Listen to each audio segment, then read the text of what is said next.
Welcome to another episode of the Quip and Convo segment.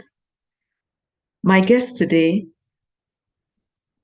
it's his first time, but I dare say it may not be. I will make sure, God helping me, it won't be his last time on this channel. You'll see his bio right after this. So please join us in the Quip Corner and hear from him.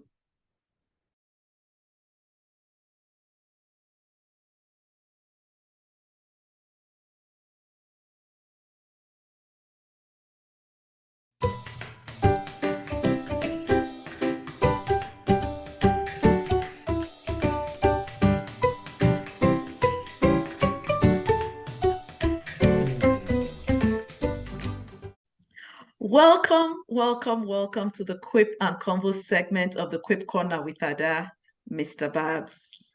Thank you. I'm delighted that we barely know each other, but when I reached out to you, you were so gracious to accept this invitation. So thank you for doing that. You're welcome. Thank you. So based on our email exchanges and, we talked about leadership, we landed on your sharing your thoughts on Quip 58, which says, the best leaders lead with their hearts, not their heads, and lift a hand to help too. I'll read it again. The best leaders lead with their hearts, not their heads, or I'd say not only their heads, and lift a hand to help too.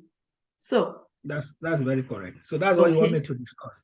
Yes, please. Okay, that's a very brilliant quote, and I want to tell you it summarizes the essence of leadership. Okay. Now, the reason why you are leading is as important as what you do as a leader. So if you want to be a leader that want to touch the heart of people, that want to make impact, you need to first define your why. Why am I leading? Okay. I tell people that I don't lead by procedures, I lead by principles. So the starting point is start with why. Your why is more important than what you do as a leader. Agreed. Your why will determine what you do as a leader. Let's put it in context and in content. If I'm leading a profitable organization, my why could be, I want my organization net asset to increase by 200%. Okay. That one, I'll be driven by profit. But if my why is, I want to build an environment where this organization could return 200% increase in net asset to the stakeholder continuously and year on year. That means I need to develop people who will do it with me, who will do it when I'm not there, who will have processes and procedure to follow, who will engage customer and build a brand that will endure forever. So in that sustainability. Sustainability. My why is not just the profit. My why is to repeat it year on year through people.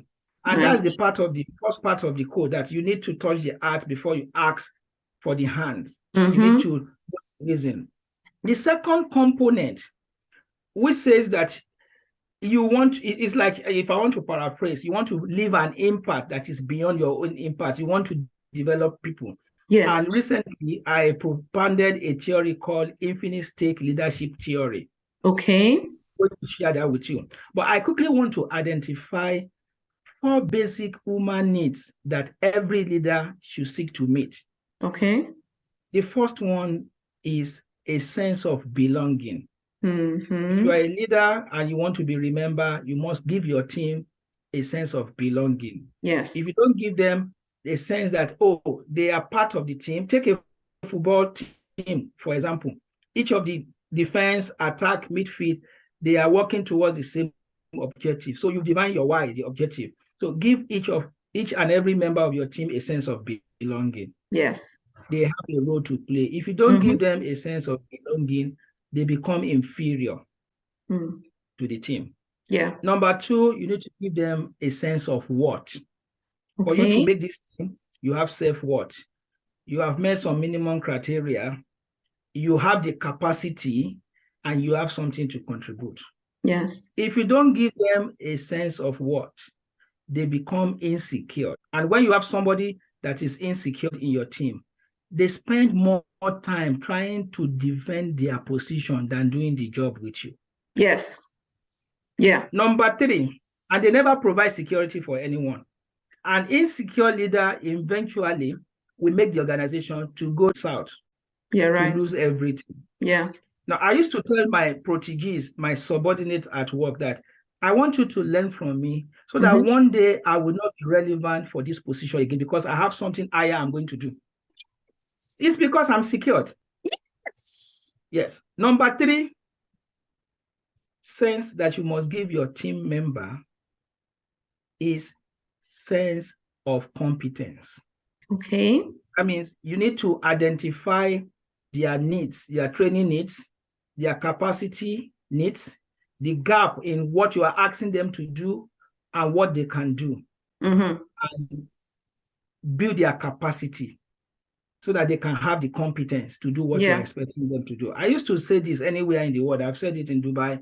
I've said it in the UK. I've said it in Nigeria, that if you have team or you have people and you're expecting them to deliver result and they are not capable of delivering that result and they are taking the reward, they are taking the salary, they are taking the dividend, you are building people that lacks integrity. That's true. So if I'm asked to provide leadership, I'm asked to be the president of a nation, I'm asked to be the CEO of a company, and I don't invest enough in people, in myself, to deliver on that job, and I'm enjoying the perquisite of office, yes, I lack integrity. That's true. Let me give you another one.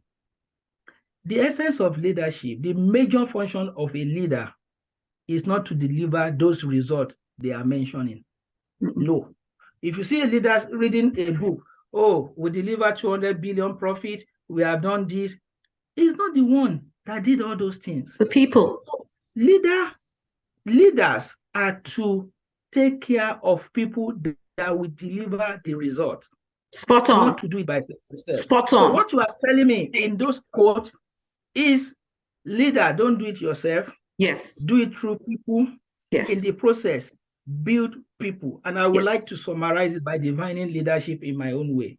Okay. Is when I engage with you on a daily basis in a positive and purposeful communication towards a particular objective that will leave you with capacity to repeat what I've engaged with you on. And let me now simplify to human days, the day-to-day activities. If I give you something, the essence of giving is not for you to come and say thank you or to be saying, oh, I've given you something. The essence of me giving you that thing is to improve your mental, emotional, physical, and financial capacity for you to also be able to repeat that act of giving to another person. So it's almost like paying it forward as well while you're at it. Paying forward. So to summarize it, and in line with your quote, I developed what I call the Infinite Stake Leadership Explorer. Okay. And what I'm trying to say is, whatever your leadership level, be it at the bottom, be it at the top, there is one currency that you need to chase as a leader. Chase fulfillment. Don't chase position. You can be the lowest person on the ladder, but you have influence and people know that you have helped as many people as possible. Yes. Because at age 70 and above, you are not going to chase currency. You are going to chase how fulfilled are you. Yeah. So the Infinite Stake Leadership is saying, focus on people and treat them the way they will be in the future. Yes. Not the way they are now. They are today, yes. And I would like to share a personal example here. Okay. Like 15 years ago, I was in the banking industry in Nigeria, and I told myself, I want to mentor 10 to 15 people. And I started selecting them. I started giving them books. I started telling them, oh, go to this department. Make sure you have experience in this department. I have about 5 of them that are almost executive directors in the bank in Lagos. Beautiful. I never got to the level of an executive director. Yeah. I changed my career. Yeah. But I see people that will send me messages today and say, Thank Oga, you. Yes. I just been appointed an executive director. Yes. Oga, I was told you came to Lekki. Please don't let it repeat itself again. You can't come to Lekki without, you can't sleep in any hotel in Lekki. You have to come to my house. And I'm telling you real life story. Yes. Yes. There is one of my proteges. Ada, I don't have the guts to sleep anywhere in Lekki than to sleep in his house. Oh, wow. And his house is even more beautiful than any 5-star hotel. Nice. So if I want to say it, and I want to be very brief with all humility, I want to summarize it.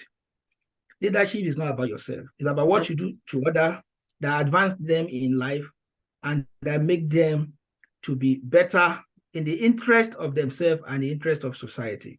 Agreed. Let's take political leaders now, the one that we remember. Take the leader of Singapore, the prime minister that changed Singapore to what Singapore is today. Mm-hmm. Take Jerry Rawlings of Ghana. Yeah. Came in that destroyed all the Kaaba and restructured Ghana. Take Paul Kagame in where? In Rwanda now. Country that is turned into with genocide. Yeah. Now is bringing them together. So it's about the impact you will leave behind, not about the benefit or the perquisite of the office. So if you want to follow the infinite stake leadership that I've developed, I've realized it in the newspaper. You have to identify that or understand that people behind you are not like you. Mm-hmm. The discipline you had, they don't have it. Yeah. The delayed gratification you had, they don't have it. They are millennials, yes, generation X and Y. And Z now. As it is now. They want to work from home. Yes. They don't want to be committed. So you need to adjust them. That's the first step in infinite stake leadership theory. You need to adjust them, understand them, be their friends, be in their position, try to understand their emotion, their feelings, and try to adjust to them. Then the second one, you need to prune them. You need to now say, guy, this is the objective you want to achieve. If you want to go far in life, you need to deliver this for me. They are entrepreneurs. They want to do it at their own time. Yes. You need to support them, and at the end of the day, you will renew them into leadership position. There's nothing we can do. We have to just go. So leadership, but supporting others to be at their best, just as your quote have said. Thank you. Thank you so much. Woo! Okay. So at the risk of overstepping, I'd love to have you visit the Quip Corner again later this year. You know, I know you're busy. So later this year. So please say yes so that all the people that watch this video will know that you promised. Yes, I'll be happy to come back again and to share my experience with you. Thank you for having me. Thank you very much. I really appreciate your time with me. You're welcome. God bless you. Thank you. My regards to all my friends in Canada, the ICANN people. They will hear when they watch this video. Okay, so thank you. Have a nice day. Thank you too. Okay, bye. Bye now. Talk about a leadership seminar into a Quip and Convo segment. There's a lot more we can learn from Mr. Babs. So stay tuned. You heard him. He'll be back. But of course, you always get value from this channel. So please keep watching, keep sharing, and see you in the next episode. Bye now.